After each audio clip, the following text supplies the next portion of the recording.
The Hole in the Wall, written and read by Jana Slobodova. Zoe was upset. She loved spending the weekend at her granny's, and she had been looking forward to it the entire week, but now things weren't turning out so well. First of all, it had been raining the entire Saturday, and now she had lost Angel, her favorite stuffed dog. Zoe loved animals, and as her parents wouldn't let her keep a real dog, she got a stuffed one for her birthday, one that could walk and bark and wag its tail. She took Angel everywhere, and now he was gone. "Gran," she called out. Her granny came into the living room with her hands and apron covered in flour. "I can't find my dog. Will you help me look?" "Well, did you look under the sofa?" "I did." "Behind the cupboards?" "Yep, nothing there."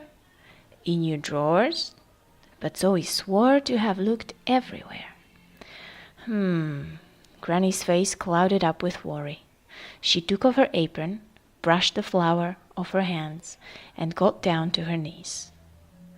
Then she went along the skirting boards and even lifted up the carpet to examine a few floorboards, knocking on the wood as she progressed slowly around the living room.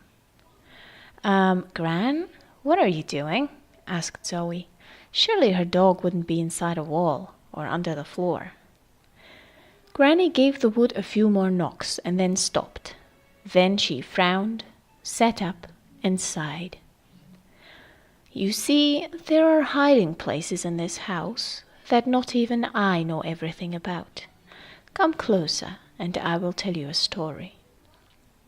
Zoe had a puzzled expression on her face. "When I was a little girl," began the grandmother, "only a wee bit older than you, I lost something too. Now, today, if you lose something, it's not a big deal. You just go to the shops and buy another. But back then, it was different. People didn't have much, and we valued every single thing. Things still got lost, but we somehow noticed it more.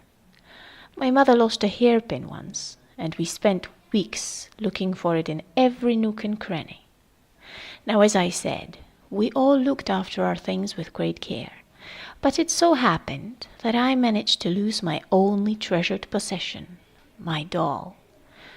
I called her Catherine, and she had a pink chiffon dress and a delicate porcelain head and beautifully detailed hands. She was so precious to me. I too looked everywhere and just couldn't find her. It was like it had been swallowed by the ground, or maybe even the house itself. My parents both worked at the fishery back then, and my sister and I were often left alone. We would come home from school and prepare dinner and tend to our chores. One day, when I was sweeping the floor in the kitchen, I noticed from the corner of my eye something moving across this very room. I froze with fear. My sister was out that day, helping a teacher in the library. I remember being at home all alone.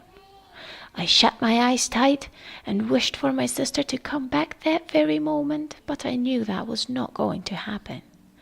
And so I opened them again and continued with my chores. I decided that it was all just my imagination. You know how, when you are alone, little things seem like big things. I was still trying to be as quiet as possible, though, in case I heard anything unusual. And very soon I did. There came, right from this room, a knock and a sound like something being pulled across the carpet. I clenched my fist around the broomstick handle, ready to use it as a weapon if I needed to. I was scared to move a muscle, scared to even breathe. Zoe could feel her own heart beginning to beat faster. I very much didn't want to move, but I had chores to finish, and I knew my mother would be upset if I didn't finish them. So I summoned all my courage and decided to go and look to see if my imagination was playing tricks on me, or... Well, at first I didn't see anything, but then I looked closer and spotted a dark shadow moving behind the cupboard that was pressed against the wall by the window. After sliding the cupboard to one side, I realized there was a hole about as big as a cushion. Half of the hole was in the floor, and the other half ran slightly up the wall, where the skirting board should have been. So the board was partly missing, and the corner of the carpet was folded up to reveal what looked like a small black tunnel. At first it looked like as if something or some things had chewed up or clawed their way up into the house from outside. But that was ridiculous. The second thing I thought was, I'm in trouble. If my mother sees this, I thought, she will think I did that, and then I would have to stay home and gut fish for the rest of the week. I quickly forgot all about things moving across the floor. All I wanted to do was inspect the damage and see if I could cover it up before anybody found out what had happened. So I crouched down and peeked straight into the hole, and I didn't see anything. I cautiously slid my hand into the cold space. I could feel rocks and gravel and some soft, damp soil. I reached in all the way to my armpit, but the hole seemed to go on and on. I twisted my shoulder to reach in as far as I could, but there was no end. Light, I thought. I need light. So I found my mother's lantern, lit it, and shone the light into the hole. I could see pretty much what I expected, rocks, dirt, sand. But then something caught my eye, a glimmer of light, as a small spark in the dirt. I decided to find out what that was. I lay down on my stomach, and with the lantern in one hand, I squeezed myself into the narrow tunnel to get closer. I was almost there. I needed to reach just a little bit further. So I put the lantern down and I stretched out my hand. Zoe's eyes began to widen as she listened. I looked back and I saw I was in the hole all the way to my knees, my feet still sticking out in the living room. As my fingers finally reached the glittery object, the soil underneath my other hand gave way. The tunnel crumbled and I went sliding down into the damp blackness. When I came to a stop, I sat up and realized that the tunnel had got much wider. The lantern had gone out, but I could still make out faint images lit by the light cast from the living room above. However, I could also see a different kind of light, coming from the other end of the tunnel. It was flickering, like there was a fire.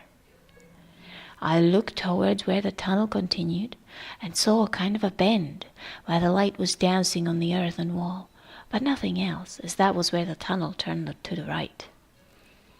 I opened my hand and saw the shiny object still there. I slid the curiosity into my apron and decided to crawl a bit further. There was no point doing half a search. I might as well go all the way. The tunnel continued to slope down and spiral to the right, and soon the light got much brighter, and some shadows joined the flickery dance, and I could hear the fire crackling. I could also hear something else, something that made me stop and once again freeze. That something sounded like raspy, whispering voices. Zoe's mind began to race with ideas as to what could be at the end of the tunnel. She had forgotten about the rain outside and the lost dog. Now, continued the grandmother in a quieter tone, I was young. All I could think of was that there must have been some kind of bandit or other such criminal hiding in this cave. Maybe there was even some precious treasure that they were protecting. I was considering turning around and going back and telling someone about everything when I saw a small foot on the ground. And I would have known that foot anywhere. It was my Catherine. I just knew it. And I was determined to get her before I got out of there. Whosoever was in there, they still couldn't see me, because I was well hidden behind the bend. And I thought that if I peek out just a bit more, they would spot me. So I looked around to see if I could find a stick or something to reach the doll with, but there was nothing nearby. So I got back down on my belly, and as quietly and as slowly as I could, I slid forwards in the dirt, my arms stretched out in front of me to reach my doll. I inched forward, hardly breathing. I touched the little foot and pulled. The doll seemed heavier than normal, and when I looked up to see if it was okay, I saw another hand had reached it first. The granny paused and looked directly into Zoe's eyes. He was an ugly little shape, all scruffy and dirty, and oh, he was small, maybe up to my knees, and hunched over, and as scary a creature as the devil himself, with large black eyes, with no sparkle of life in them, and a mouth full of sharp, pointed, irregular teeth. He smiled at me. At least I think it was a smile. Of course I panicked. I tried to shake him off of my doll until he reached over and bit my finger. Without much thought, I came down on him with my heel and smashed his head in the ground. Then I scurried for my life, out back along the way I had come. But before I could come to the narrowing path leading towards the house, the creature had caught up with me, and with him a good half-dozen horrible things just like him. I kept crawling, trying to shake off their hands. Then I fell forward onto my belly and found myself grabbing at handfuls of dirt. I was in an awful panic as they seized at my skirt and my apron and my ankles and shoes with their grubby claws. They made deep snorting sounds, and I thought it might have been some kind of old laughter. I closed my eyes, and with one great lunge I threw myself beyond their reach. Zoe was clenching her fists and biting her lip. By the time I had finally squeezed back through the hole into the house, both of my shoes were gone, and I was wearing just one sock. I whipped my head around and saw the angry little faces twisting with rage and squinting at the sight of bright daylight. I could now see that they were dressed in bits of our old clothing. One of them was wearing my sister's purple ribbon that my father had bought for her the year before from the local fair. She was so upset when she had lost it. Too scared to try and retrieve anything else, I looked at them for a few moments. They just stood there with their black stares, all spitting rage, but they wouldn't come any further out into the light. I shunted the cupboard back into place, and clutching tightly onto my most treasured possession, I ran down to the stream at the bottom of the garden. Standing in the cold flowing water for a while, I eventually felt it splashing and rushing around my ankles. Then I washed the blood from my scratched ankles, and I took a rock, as big as I could carry, and brought it back to the house. Unsure whether or not it was a good idea, I uncovered the hole once again and found that the creatures had already gone. I rolled the rock into the tunnel and went out to get another one. I carried the rocks in for a long time before the space was filled. Then I brought some soil from the garden in a bucket and filled in the gaps. I wondered if that would be enough. So I ran to the woodshed and picked up some loose nails, a piece of wood, and the rusty hammer. Nothing was going to be left to chance. In the end, I smoothed down any uneven parts before I put the carpet down and moved the furniture back into place. When my mother finally came home, she couldn't tell if anything was different in the living room. She did notice my shoes were missing and my ankles were all scratched and bruised. She thought I had been up to no good, and I did end up gutting fish for a week as a punishment. The shiny thing that I found, though, turned out to be my mother's lost hairpin, and she was beside herself with joy that it was found, although she did suspect me of having it all along. Now, as you know, I have been living in this house my entire life, knowing those awful creatures are still down there somewhere, perhaps digging another tunnel, perhaps working their way up to the surface, perhaps slowly getting used to the light. Yet I decided not to move out, to keep an eye on these little devils, to make sure that things don't start disappearing again. And they didn't disappear, at least not up until now. Granny paused and sighed again.